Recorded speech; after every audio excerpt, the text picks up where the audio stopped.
Moi, ça me fait rire quand les gens ils ont très envie d'être médium et très envie de voir des choses parce que moi j'ai fui ça à peu près les 30 premières années de ma vie.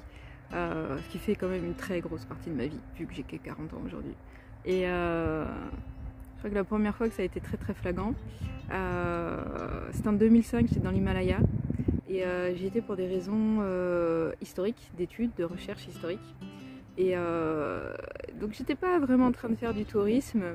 J'étais dans un endroit assez perdu et reculé, donc qui s'appelle le Sikkim. Alors, j'étais dans un endroit perdu du Sikkim, pas le Sikkim, c'est pas forcément perdu et reculé. Le Sikkim est assez connu parce que c'est pas très loin de Darjeeling, si vous voyez Darjeeling. Et c'était un état indépendant il y a une certaine époque, comme le Népal et comme le Bhoutan, mais voilà, qui a été annexé par l'Inde et qui fait partie maintenant de l'Inde. Donc j'étais là-bas dans l'Himalaya, je faisais mes petites recherches historique, donc mes petites recherches historiques ça avait lieu dans des temples bouddhistes du coup, entourés de très très vieux manuscrits bouddhistes du coup, l'Institut de Tibet-théologie de Gangtok du coup en particulier.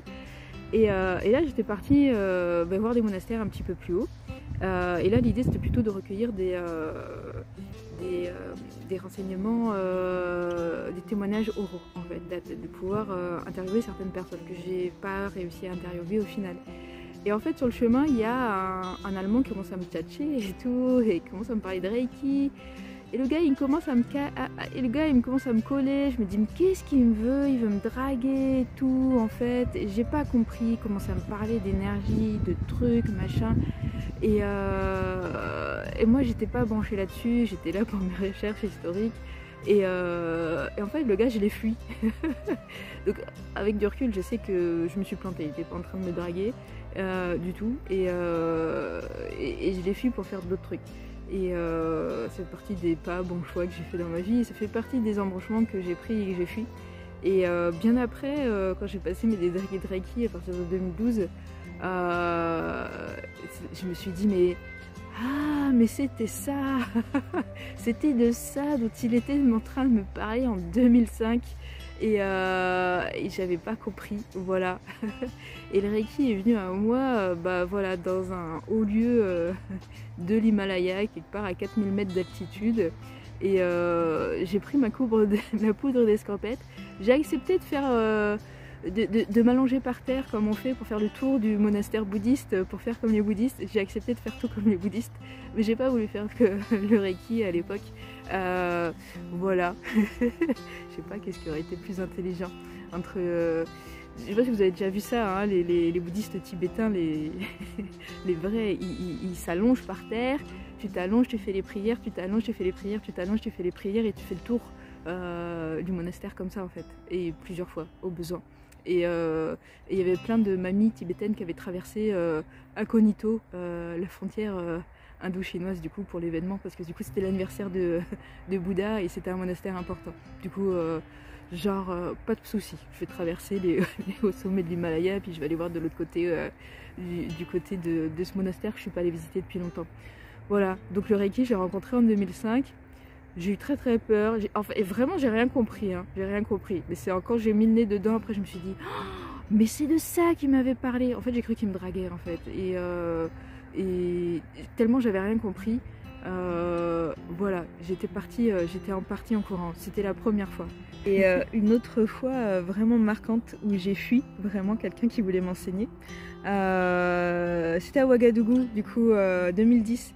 À Ouagadougou en 2010, j'ai passé une super année, c'est un peuple étonnant, des peuples pardon, parce qu'il y a plein de peuples au Burkina Faso. Une année géniale, j'ai beaucoup bu de bière hein, parce qu'on boit beaucoup de brakina à Ouaga. Vraiment, voilà, un pays en or, vraiment un des endroits que j'ai préférés sur Terre. Un peuple incroyable si je mets tous les peuples burkinabés dans le même lot. Et donc dans mon quartier à Ouaga et à la Patte d'Oie, il y avait un géomancien. Et le géomancien, à chaque fois il m'attendait. Alors il faut savoir que quand on habite un quartier à Ouaga, on n'a pas trop le droit d'ignorer les gens, on doit leur parler et les saluer. Et les salutations ça dure pas une seconde, hein, c'est plutôt 10-15 minutes. Donc on est toujours en retard un petit peu partout et c'est normal. parce que c'est respectueux du coup de pas ignorer certaines personnes. Et donc le géomancien il habitait la rue d'à côté et en fait j'ai passé l'année, parce qu'à chaque fois que je passais il m'attrapait et il voulait absolument m'expliquer des trucs et moi j'étais très gênée parce que je voulais pas. Je voulais pas du tout. J'étais prof d'histoire-géographie, j'avais une vie que j'aimais beaucoup, très très cool, et j'avais surtout des potes à voir et des cours à préparer. Et du coup, le géomancien, il essayait de me choper à chaque fois. Oui, mais pourquoi tu crois en rien? Oui, mais qu'est-ce que tu en penses? Etc. À chaque fois, il essayait de me questionner, de m'amener vers, etc. Et ça me fatiguait en fait, hein. C'est comme quand, un petit peu, ça faisait un peu comme quand les Jéhovah, ils veulent te parler de la tour de garde, ils sont super gentils, mais bon, voilà, t'as pas trop envie de devenir comme eux. Et du coup, j'ai passé toute l'année à faire des détours pas possibles.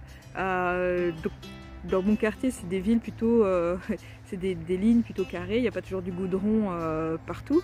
Et je faisais tout le temps un détour pas possible, où j'allais voir vite fait pour voir si je peux passer devant chez lui, qu'il est occupé ou qu'il est pas là ou que c'est fermé. Je passais, sinon je faisais tout le tour du quartier, donc c'est-à-dire je me rallongeais tout le temps, des trajets, des chemins et des salutations en plus, etc.